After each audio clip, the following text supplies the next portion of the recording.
বড়দেরকে প্রণাম আর ছোটদেরকে ভালোবাসা জানিয়ে আমি শিপ্রা মজুমদার আজকে আবার একটা নতুন রেসিপি নিয়ে তোমাদের কাছে চলে এসেছি। আশা করি রেসিপিটা তোমাদের ভীষণ ভালো লাগবে। তাহলে দেখতে শুরু করো। এখন থেকে আমি কী দেখাতে চলেছি। আজকে আমি একটা ভেন্ডি রেসিপি তোমাদেরকে তৈরি করে দেখাবো আর ঢ্যাঁড়স রেসিপি তৈরি করে দেখাবো। এটা ঘরে থাকা সামান্য কিছু উপকরণ দিয়ে খুব সহজেই তৈরি করে নেওয়া যায়। আর যারা ভেন্ডি খেতে পছন্দ করে না বা ঢ্যাঁড়স খেতে পছন্দ করে না তারাও কিন্তু এরা একদম চেটে খেতে বাধ্য। আমি তোমাদেরকে এই গ্যারেন্টিটা দিচ্ছি। এত সহজে এত সুন্দর একটা রেসিপি আজকে আমি তোমাদেরকে তৈরি করে দেখাবো। সামান্য কিছু উপকরণ দিয়ে এই রেসিপিটা কিন্তু সুন্দরভাবে হয়ে যায়। আমি এখানে 300 গ্রামের মতন ঢ্যাঁড়স নিয়ে নিয়েছি। প্রথমে ভালো করে ধুয়ে নিয়েছি, এবার পরিষ্কার করে জল ঝরিয়ে নিয়েছি আর শুকনো অবস্থায় রেখে দিয়েছিলাম বেশ কিছুক্ষণ। এরপরে আমি ঢ্যাঁড়সগুলোকে মাঝ বরাবর কেটে নেব। যেগুলো বড় আছে সেগুলোকে 3 ভাগ করব আর যেগুলো একটু ছোট আছে সেগুলোকে আমি 2 ভাগ করব। এইভাবে আমি সমস্ত ভেন্ডিগুলোকে কেটে নেব। আজকে ভীষণ সহজ আর ভীষণ টেস্টি একটা রেসিপি তোমাদেরকে তৈরি করে দেখাবো। দেখো এইভাবে আমি ভেন্ডিগুলো কিন্তু সমস্তটা কেটে নিচ্ছি। এটা ভাত, রুটি, পরোটা সব কিছুর সাথে ভীষণ জমে। আর অনেকে আছে ভেন্ডি তো একদমই ভালোবাসে না, তারা বারবার চেয়ে কিন্তু খাবে। আমি দেখো এবারে সর্ষের তেল চাপিয়ে দিলাম প্রায় 2-3 চামচের মতন। সমস্ত ভেন্ডিটা কেটে নিয়েছি। তেলটা গরম হয়ে যাওয়ার পরে আমি খুন্তির সাহায্যে 4-5টা ছড়িয়ে দিলাম। এরপরে ভেন্ডিগুলোকে সম্পূর্ণটা ছেড়ে দেব। পুরোটা দেওয়া হয়ে গেল। এরপরে আমি খুন্তির সাহায্যে ওপর নিচ ভালো করে মিশিয়ে নেব। এরপর পরিমাণ মতো লবণ আর পরিমাণ মতো হলুদ দিলাম। এবার নুন হলুদ দিয়ে ভালো করে নাড়িয়ে চাড়িয়ে ওপর নিচ ভাজা করে নিতে হবে। এই সময় কিন্তু আঁচটা সিম করে রাখতে হবে, কেননা এটা একটু লটপটে টাইপের হয়। এরপরে এই স্বাদটাকে বাড়ানোর জন্য দেখো ঘরে থাকা কিছু উপকরণ নিয়ে নিচ্ছি। কালো সর্ষে নিয়েছি 1/2 চামচ, সাদা সর্ষে নিয়েছি 1/2 চামচ, 2টো কাঁচা লঙ্কা আর 1/2 চামচ লবণ নিয়ে এটাকে পেস্ট করে নিয়েছি।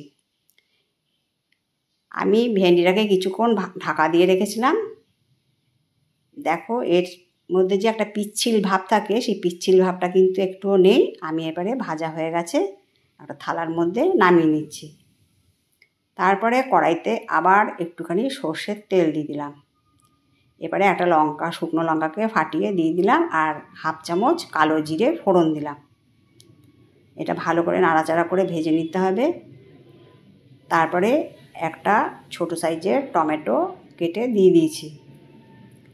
টমেটোটা বেশ একটু নাড়াচাড়া করে কষিয়ে নিতে হবে। তারপরে দিয়ে দিলাম বেটে রাখা সর্ষে আর কাঁচা লঙ্কা বাটাটা।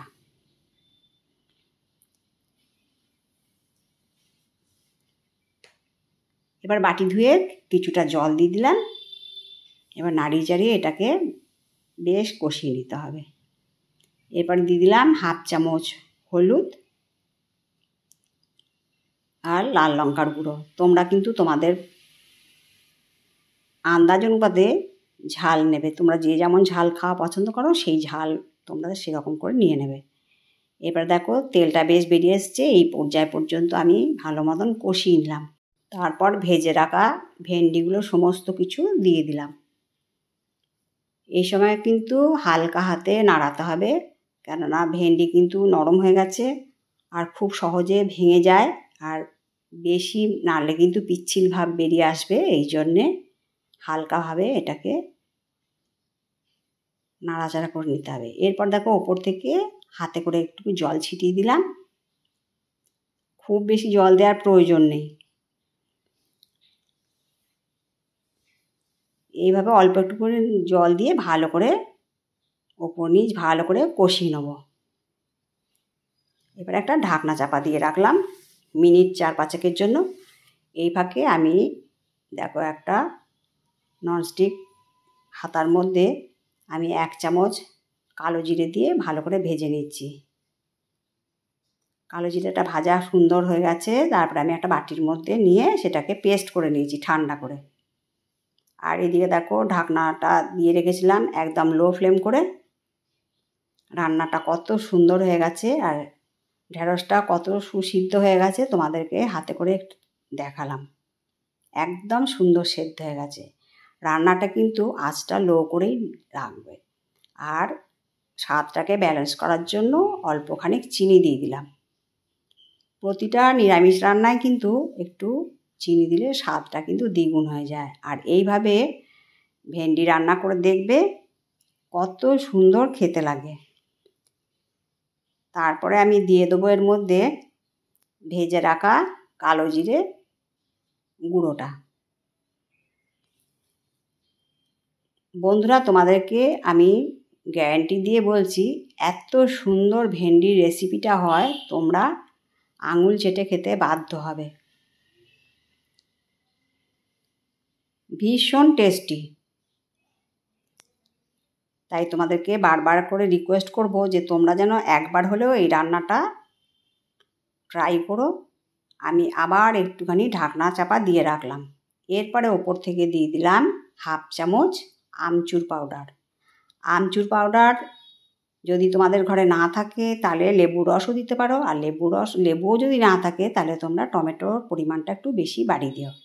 এবার দিয়ে দিলাম 2টো কাঁচা লঙ্কা ছিঁড়ে দিয়ে দিলাম। আমি বারবারই বলছি তোমরা কিন্তু তোমাদের ঝালটা আন্দাজ মতো নিয়ে নেবে।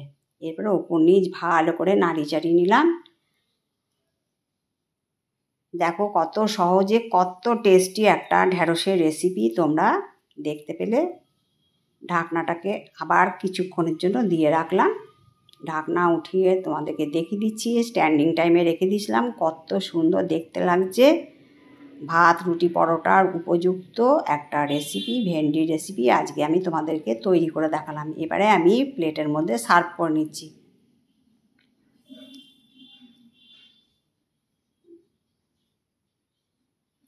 দেখো আমার ঢেঁড়সটা পুরো নামানো হয়ে গেল। কত সুন্দর দেখতে লাগছে। একদম উপযুক্ত নিরামিষ একটা রেসিপি তোমাদেরকে তৈরি করে দেখালাম।